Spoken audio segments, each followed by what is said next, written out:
علیکم ورحمۃ اللہ وبرکاتہ۔ اہلاً و سہلاً۔ اقرا مہد الحافظات پشاور شار ورثت جماعت خاصہ اول مضمون تفسیر سبق نمبر 1 سورہ بینہ۔ معزز طالبات،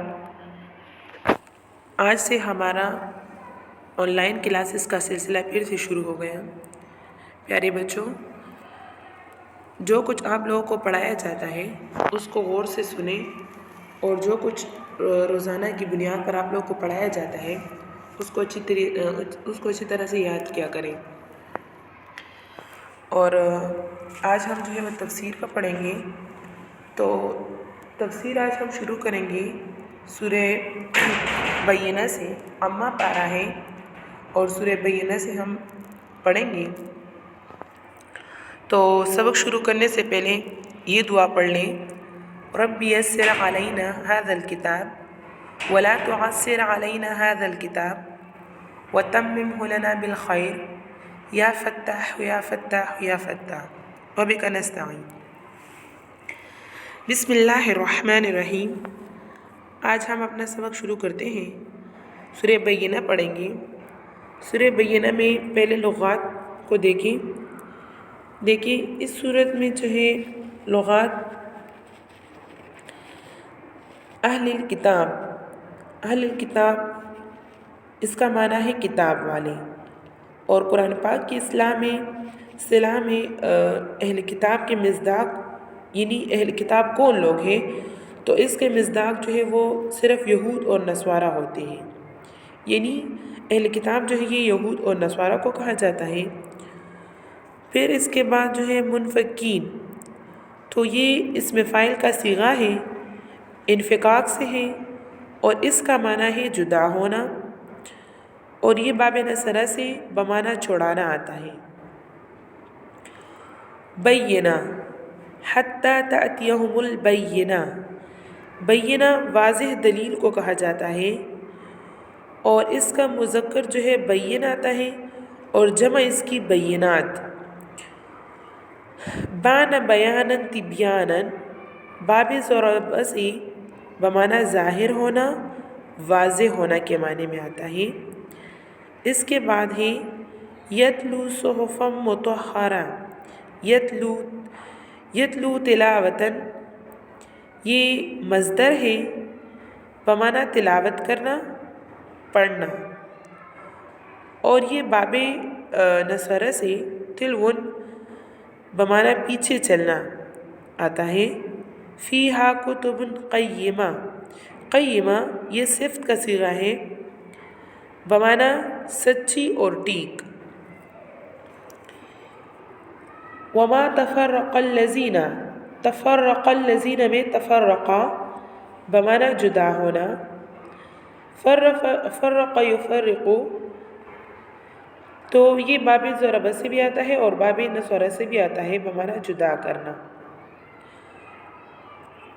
آگے آتا ہے حنفاء، حنفاء حنیف کی جمع ہے، اور اس کا معنی ہے ادیان باطلہ، مطلب جو کہ باطل دین ہے ان تمام دینوں کو چھوڑ کر حق دین کو اختیار کرنے والا۔ حنف یحنفو، یہ باب ضرب سے بھی آتا ہے بمعنی جھکنا۔ آگے آتے ہیں بریہ، اولئک ہم شر البریہ، تو بریہ یہ مخلوق کو کہتے ہیں بروزن فعیلہ بمعنی مفعولہ، اور جمع اس کا برایا آتا ہے۔ برایا براؤ، فتح یفتح سے بمعنی پیدا کرنا۔ آگے آتے ہیں جزاؤہم عند ربہم جنات عدن، عدن یہ مصدر ہے اور باب ضرب و نصرہ سے بمعنی مقیم ہونا۔ عدن اس کو بعض علماء علم قرار دیتے ہیں کہ یہ نام ہے، اور بعض علماء کہتے ہیں کہ یہ صفت ہے۔ تو جو اس کو علم قرار دیتے ہیں تو وہ لوگ جنت کے خاص مقام اور درجے کا نام بتاتے ہیں، اور جو لوگ علم نہیں بتاتے مطلب نام نہیں بتاتے بلکہ جنت کی صفت اس کو قرار دیتے ہیں، تو وہ کہتے ہیں کہ اس کے اصل معنی استقامت اور اس بات کے ہیں۔ اس معنی کے لحاظ سے سب جنتی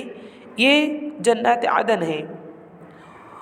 اور امام قرطبی رحمہ اللہ نے لکھا ہے کہ جنتی یہ 7 ہیں۔ نمبر 1 دار الخلد، نمبر 2 دار الجلال، نمبر 3 دار السلام، نمبر 4 جنت عدن،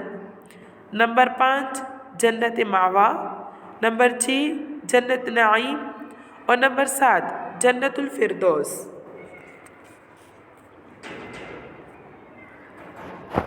اس کے بعد ترجمے کی طرف دیکھیں۔ بسم اللہ الرحمن الرحیم۔ لم یکن الذین کفروا، نہیں تھے وہ لوگ جنہوں نے کفر اختیار کیا، من اہل الکتابی، اہل کتاب والوں میں سے،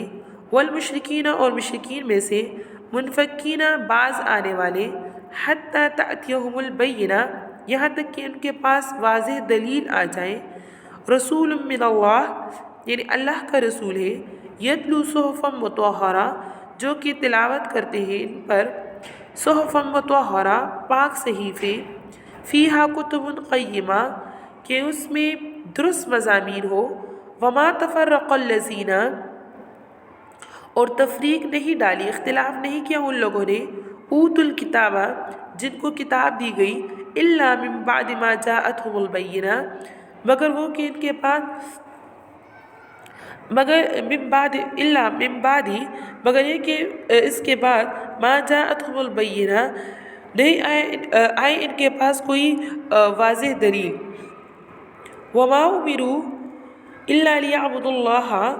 ان کو یہی حکم دیا گیا تھا کہ اللہ کی اس طرح عبادت کرے، مخلصین لہ الدین، کہ خالص اسی کے لیے عبادت کریں، حنفاء یکسو ہو کر، ویقیم الصلاۃ،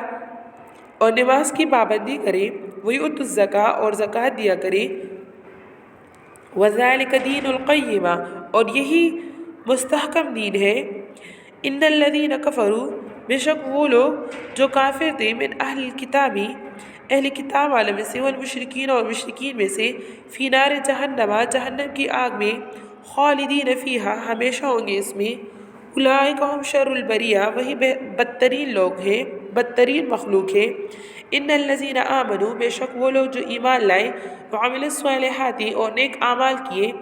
اولئک ہم خیر البریہ، وہی بہترین مخلوق ہے، جزاؤہم عند ربہم، ان کا بدلہ ان کے رب کے ہاں، جنات عدن، ہمیشہ رہنے والی جنتیں اور بہشتیں ہوگی، تجری من تحت الانہار، کہ بہتے ان کے نیچے نہریں، خالدین فیہا، ہمیشہ رہیں گے اس میں، ابدا ہمیشہ کے لیے، رضی اللہ عنہم، اللہ ان سے راضی رہے گا، ورضوا عنہ، اور وہ اللہ سے راضی رہیں گے، ذالک لمن خشی ربہ، یہ اس کے لیے ہے جو اپنے رب سے ڈرتا ہے۔ اب سورہ بینہ کی تفسیر کی طرف دیکھیں۔ اس سورت کے شروع میں یہاں پر ہے لم یکن الذین کفروا من اہل الکتاب، تو اس سورت کے شروع میں نبی کریم صلی اللہ علیہ وسلم کی بعثت سے پہلے کفر اور شرک کے غلبے کا ذکر فرمایا گیا ہے، یعنی جب نبی کریم صلی اللہ علیہ وسلم مبعوث نہیں ہوئے تھے تو ان سے پہلے جو ہے وہ کفر اور شرک کا غلبہ تھا، کہ دنیا میں کفر اور شرک اور جہالت کی ظلمت جو ہے وہ چھائی ہوئی تھی، اور اللہ تعالیٰ کی حکمت کا تقاضا یہ تھا کہ اس کو دور کرنے کے لیے ایک ہستی کو مبعوث کیا جائے، اس کو مبعوث فرمایا جائے، جس سے تمام عالم یعنی تمام دنیا کی تاریکیں دور ہو جائیں۔ اس کفر اور شرک اور جہالت کے شدید مرض کے علاج کے لیے اللہ تعالیٰ نے ایک حاکم کو بھیجا، کہ ایک طبیب اور حکیم ماہر طبیب کو جو ہے وہ بھیجا، تو یعنی اس سے مراد نبی کریم صلی اللہ علیہ وسلم ہے۔ ان کو جو ہے ان آیات میں بینہ سے تعبیر فرمایا گیا ہے، اور اس سے مراد میں نے آپ لوگوں سے کہا کہ نبی کریم صلی اللہ علیہ وسلم کی ذات مبارک ہے، جو قرآن کریم کی واضح حجت لے کر تشریف لائے۔ اس لیے اس صورت میں اولاً نبی کریم صلی اللہ علیہ وسلم کی شان عظمت اور قرآن کے اوصاف کو بیان فرمایا گیا ہے۔ پہلی آیت کی تفسیر میں علماء کے مختلف اقوال ہیں۔ پہلا قول اس میں یہ ہے کہ جاہلیت کے زمانے میں یا جاہلیت کے دنوں میں مشرکین عرب اور اہل کتاب اپنی جو ان کی رواجی برائیاں تھیں اس کو نہیں چھوڑتے تھے اور اپنی اصلاح کو بینہ یعنی نبی کریم صلی اللہ علیہ وسلم کے آنے پر اس کو محمول کیا کرتے تھے۔ تو پہلی آیت میں انہی کا قول جو ہے وہ بطور اعتراض کیا گیا ہے کہ اہل کتاب اور مشرکین خود جو ہے اپنے قول کے مطابق اپنے باطل مذہب اور جہالت سے جو ہے بینہ آنے تک ٹلنے والی نہیں تھے، یعنی یہ لوگ جو ہے یہ اہل کتاب اور مشرکین لوگ اپنے اس جہالت والے دین سے ہٹنے والے نہیں تھے، بلکہ وہ بینہ کے منتظر تھے، یعنی نبی کریم صلی اللہ علیہ وسلم کے آنے کے منتظر تھے کہ جب نبی کریم صلی اللہ علیہ وسلم آئیں گے تو ہم تبھی جو ہے وہ اپنے جہالت والے دین کو چھوڑ دیں گے۔ دوسرا قول اس میں یہ ہے، بعض کہتے ہیں کہ یہ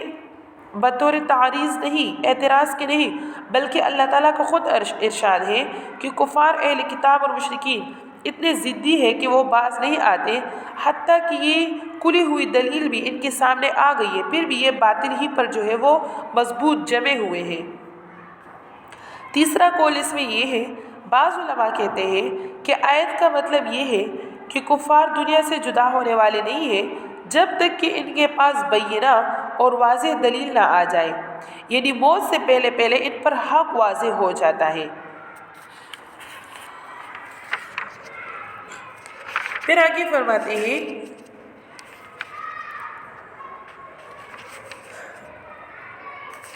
رسول من اللہ یتلو صحفا مطہرہ، تو یہاں پر جو ہے یتلو یہ تلاوت سے مشتق ہے اور اس کے معنی ہے پڑھنے کے، مگر ہر پڑھنے کو تلاوت نہیں کہا جاتا، بلکہ جو پڑھنا تلقین کرنے والے کے بالکل مطابق ہو اس کو تلاوت کہتے ہیں۔ اسی لیے عرف میں عموماً لفظ تلاوت قرآن پڑھنے کے لیے بولا جاتا ہے، یعنی وہ رسول امی ہونے کے باوجود، یعنی نبی کریم صلی اللہ علیہ وسلم امی تھے، ان پڑھ تھے، اور امی ہونے کے باوجود صحیفوں کی تلاوت کرتا ہے، اور وہ صحیفے جو ہے وہ باطل آمیزش، یعنی ان میں جو باطل چیزیں ملی ہوئی ہیں اور شیاطین کے جھوٹ بولنے سے جو ہے وہ پاک ہے اور اس کی تحریف اور تبدیل سے پاک ہے۔ ان صحیفوں میں جو ہے مستحکم احکامات ہیں، اور اس میں تحریض ہے کہ یہود اور نصارہ کی کتابیں جو ہے وہ تحریف اور تبدیل کے عیوب سے خالی نہیں ہے، اور نہ ان میں نامنسوخ ہونے والے مستحکم احکامات ہیں۔ آگے فرماتے ہیں وَمَا تَفَرَّقَ الَّذِينَ أُوتُوا الْكِتَابَ إِلَّا مِن بَعْدِ مَا جَاءَتْهُمُ الْبَيِّنَاتُ۔ وَمَا تَفَرَّقَ، تفرق سے مراد یہاں پر اختلاف، تکذیب اور انکار ہے۔ یہود اور نصارہ سب اس بات پر متفق تھے کہ رسول اللہ صلی اللہ علیہ وسلم تشریف لائیں گے، وہ آخری رسول ہوں گے، ان پر قرآن مقدس یعنی پاک قرآن نازل ہوگا اور آپ ہی کا اتباع سب پر لازم ہوگا،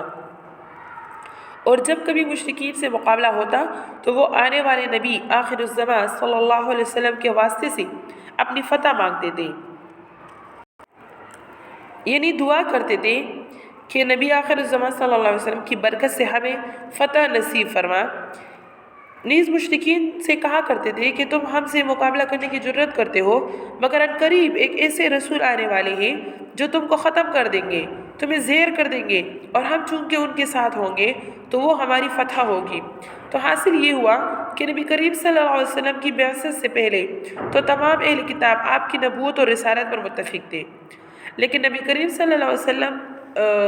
کے آنے پر جو ہے وہ منکر ہو گئے، تشریف آوری پر وہ منکر ہو گئے۔ فَلَمَّا جَاءَهُمْ مَا عَرَفُوا كَفَرُوا بِهِ۔ تو اس آیت میں بھی یہی مضمون ہے کہ یہ عجیب بات ہے کہ سب متفق تھے، پہلے تو سب متفق تھے، تو نبی کریم صلی اللہ علیہ وسلم کے آنے کے بعد ان میں جو ہے اختلاف پیدا ہو گیا کہ کچھ لوگ آپ پر ایمان لے آئے اور کچھ لوگ نبی کریم صلی اللہ علیہ وسلم پر ایمان نہیں لائے، حالانکہ واضح دلیل آ جانے کے بعد تو نہ ماننے والوں کو بھی مان لینا ضروری تھا۔ یہ معاملہ کیونکہ اہل کتاب کے ساتھ مخصوص تھا، اس لیے اس آیت میں صرف اہل کتاب کو ذکر کیا اور مشرکین کو جو ہے وہ شامل نہیں کیا گیا۔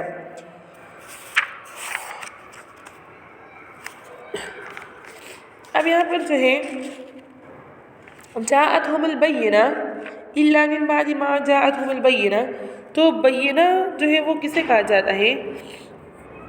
تو بینہ یہ صفت ہے بمعنی اس میں فاعل کے، اور یہاں پر اس کا ایک معنی تو مبین للحق ہے، یعنی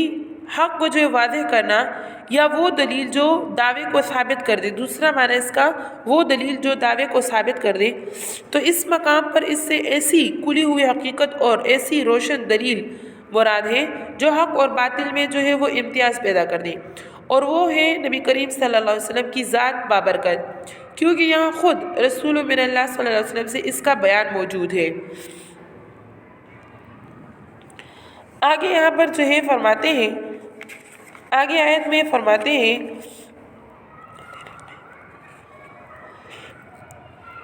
وَمَا أُمِرُوا إِلَّا لِيَعْبُدُوا اللَّهَ مُخْلِصِينَ لَهُ الدِّينَ حُنَفَاءَ وَيُقِيمُوا الصَّلَاةَ وَيُؤْتُوا الزَّكَاةَ وَذَلِكَ دِينُ الْقَيِّمَةِ۔ تو یہاں پر دین قیمہ اس کا کیا مطلب ہے؟ تو اس کا مطلب پہلا قول اس میں یہ ہے کہ اس کا مطلب یہ ہے کہ تمام صحیح کتابوں میں جن میں تحریف اور تبدیل نہیں ہوئی، تو یہی کتاب جو ہے یہی دین صحیح ہے۔ اور یہ بھی ہو سکتا ہے کہ کتب سے مراد فیہا کتب قیمہ ہو، یعنی قرآنی مضامین اس سے مراد ہو۔ اور بعض علماء، دوسرا قول اس میں یہ ہے، بعض علماء نے کہا کہ اس کے معنی ہے کہ یہی ملت حق،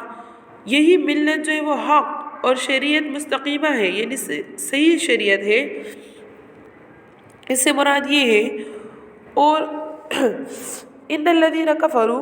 اس آیت میں اہل کتاب اور مشرکین کا انجام جو ہے بیان فرمایا گیا ہے جنہوں نے بینہ کو نہیں مانا۔ ان الذین کفروا من اہل الکتاب والمشرکین فی نار جہنم خالدین فیہا، تو اس آیت میں اہل کتاب اور مشرکین کا انجام بیان فرمایا گیا ہے کہ جنہوں نے بینہ کو نہیں مانا، رسول اللہ صلی اللہ علیہ وسلم کی تکذیب اور مخالفت کی، اور اللہ تعالیٰ کی تعظیم اور یعنی توحید اور نماز اور مخلوق پر رحم یعنی زکوٰۃ سے انہوں نے منہ موڑ لیا کہ وہ ہمیشہ کے لیے دوزخی ہے، یعنی کافر لوگ ہمیشہ کے لیے دوزخی ہے، اور مخلوق میں یہ لوگ سب سے بدترین مخلوق ہے۔ آگے فرماتے ہیں شر البریہ اولئک ھم شر البریہ، اس کا مطلب ہے کہ وہ لوگ اعمال کے اعتبار سے سارے انسانوں بلکہ تمام مخلوق سے بدترین ہیں، اور یہ لوگ جو ہے وہ ہمیشہ کے لیے جہنم میں ہوں گے، اور یہی بات ان کے لیے کہ یہ تمام انسانوں سے بدترین مخلوق ہے، تو یہی جو ہے ان کے لیے جہنم میں داخل ہونے کی علت ہے۔ ان الذین آمنوا وعملوا الصالحات اولئک ھم خیر البریہ، کفار کے مقابلے میں اس آیت میں اہل ایمان کا انجام بیان فرمایا گیا ہے کہ جو لوگ ایمان اور عمل صالح سے مالا مال ہیں وہ مخلوق میں سب سے بہتر ہیں۔ ان کو ایمان اور عمل کا صلہ اللہ تعالیٰ کا قرب اور عدن کے باغات ہمیشہ کے لیے جو ہے نصیب ہوں گے، اور ان کو اپنے رب سے رضا اور خوشنودی کا بدلہ اور خوف اور خشیت کی جزا اللہ تعالیٰ کی ابدی رضا اور خوشنودی ہوگی۔ یہاں پر فرمایا اولئک ھم خیر البریہ، تو اولئک ھم خیر البریہ سے علماء نے اس پر استدلال کیا ہے کہ بشر یعنی انسان یہ فرشتوں سے افضل ہے، کیونکہ آیت میں آمنو کا مصداق بشر ہی ہے۔ چنانچہ حضرت ابو ہریرہ رضی اللہ تعالیٰ عنہ سے مرفوعاً مروی ہے، حضور صلی اللہ علیہ وسلم نے فرمایا کہ تم ملائکہ کے بلند مرتبے سے تعجب کرتے ہو، قسم ہے اس ذات کی کہ جس کے قبضے میں میری جان ہے، مومن بندے کا مرتبہ اللہ کے نزدیک قیامت کے دن فرشتے کے مرتبے سے بھی بڑا ہوگا۔ اگر تم اس کی دلیل چاہتے ہو تو ان الذین آمنوا وعملوا الصالحات اولئک ھم خیر البریہ، یہ آیت پڑھ لو۔ حضرت عائشہ رضی اللہ تعالیٰ عنہ سے مروی ہے، وہ فرماتی ہے کہ میں نے عرض کیا یا رسول اللہ صلی اللہ علیہ وسلم، اللہ تعالیٰ کے نزدیک مخلوق میں سب سے زیادہ بزرگ کون ہے؟ ارشاد فرمایا اے عائشہ، کیا تم نے ان الذین آمنوا یہ آیت نہیں پڑھی جس سے معلوم ہوتا ہے کہ بندہ مومن سب سے اکرم اور افضل ہے؟ لیکن یہاں چند باتوں کا دھیان جو ہے وہ رکھنا ضروری ہے۔ پہلی بات یہ کہ اس آیت میں اہل ایمان سے مراد انسان ہے، اور دوسری بات یہ کہ بریہ سے مراد تمام مخلوق ہے۔ آگے فرماتے ہیں رضی اللہ عنہ ورضوا عنہ ذالک لمن خشی ربہ۔ اس آیت میں اہل جنت کی سب سے بڑی نعمت کا ذکر ہے کہ اللہ تعالیٰ ان سے راضی ہوگا اور اس کی ناراضگی کو کوئی خطرہ بھی نہیں ہوگا۔ تو یہاں پر ایک سوال ہوتا ہے، سوال یہ ہے کہ اللہ تعالیٰ کے ہر حکم اور ہر فعل پر راضی ہونا یہ تو بندے کا جو ہے وہ فریضہ ہے کہ وہ اللہ تعالیٰ کے ہر حکم پر راضی ہوگا، اور یہ عبدیت کا یعنی ہم جو ہے اللہ تعالیٰ کے بندے ہیں تو ہم پر یہ لازم ہے کہ ہم اللہ تعالیٰ کے ہر حکم اور ہر فعل پر راضی ہوں گے۔ اس کے بغیر تو کوئی جنت میں جا ہی نہیں سکتا۔ پھر اس آیت میں اہل جنت کی رضا کے ذکر کرنے کا کیا مطلب ہے؟ تو جواب اس کا یہ ہے کہ رضا کے عام مفہوم کے اعتبار سے تو یہ بات صحیح ہے کہ اپنے تقدیر پر اور اللہ تعالیٰ کے فیصلے پر راضی ہونا یہ لوازم عبدیت میں سے ہے، یعنی یہ بندے پر لازم ہے کہ اللہ تعالیٰ کے فیصلے پر اور اللہ تعالیٰ نے جو تقدیر ہمارے لیے مقرر کی ہے اس پر ہمیں راضی ہونا ہے، تو یہ تو اس میں داخل ہے۔ لیکن رضا کا ایک خاص درجہ بھی ہے، اور جو اس سے آگے ہے وہ یہ کہ اللہ تعالیٰ کسی بندے کی ہر آرزو اور مراد کو پورا کر دے اور اس کی کوئی تمنا جو ہے وہ باقی نہ رہے، تو اس جگہ رضا سے مراد یہی خاص اور مخصوص درجہ مراد ہے۔ ذالک لمن خشی ربہ، اس آخری آیت میں وہ چیز بتا دی گئی جس پر تمام دنیاوی اور اخروی کمالات کا مدار، اور وہ خشیت اللہ ہے، یعنی خشیہ اس خوف کو نہیں کہا جاتا جو دشمن سے یا کسی جانور یا درندے یا موذی چیز سے جو ہے وہ انسان کو خوف ہوتا ہے، بلکہ خشیت اس خوف کو کہتے ہیں جو کسی کی انتہائی عظمت اور محبت کی وجہ سے پیدا ہوتا ہے، اور اس کا تقاضا ہوتا ہے کہ اس کی رضا کی جو ہے وہ ہر وقت، اس کی رضا حاصل کرنے کے ہر وقت جو ہے وہ فکر کرنی چاہیے اور اس کی ناراضگی کے خطرے سے اور اندیشے سے بچتا رہے۔ یہی خشیت بندے کو جو ہے وہ کامل اور مقبول اللہ تعالیٰ کی بارگاہ خداوندی جو ہے وہ بنا دیتی ہے۔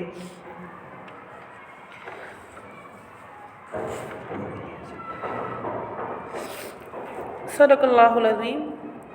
وآخر دعوانا ان الحمد للہ رب العالمین۔ بچوں، یہ جو سبق میں نے آپ لوگوں کو پڑھایا تو یہ اچھی طرح سے یاد کریں اور اس کے ساتھ ساتھ جو ہے وہ آگے مطالعہ بھی کرتی جائیں، کیونکہ جو سبق آپ لوگوں کو پڑھایا جاتا ہے تو یہ آپ لوگوں کو دوبارہ نہیں پڑھایا جائے گا، اور اس کو اچھی طرح سے جو ہے وہ یاد کریں اور آگے جو ہے سورہ زلزال کا مطالعہ کریں۔ السلام علیکم ورحمۃ اللہ وبرکاتہ۔